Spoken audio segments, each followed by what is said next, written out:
পবিত্র মাটি এমন পবিত্র মাটি আমার নবীর রওজায়। তোমরা যদি যাও গো মদিনায়, তোমরা যদি যাও গো মদিনায়। ইয়া রাসূলুল্লাহ ইয়া হাবিবাল্লাহ, ইয়া রাসূলুল্লাহ ইয়া হাবিবাল্লাহ।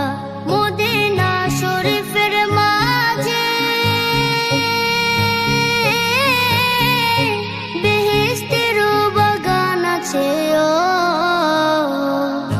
সেই বাগানে শুয়ে আছেন, সেই বাগানে শুয়ে আছেন প্যারা নবী মুস্তাফায়।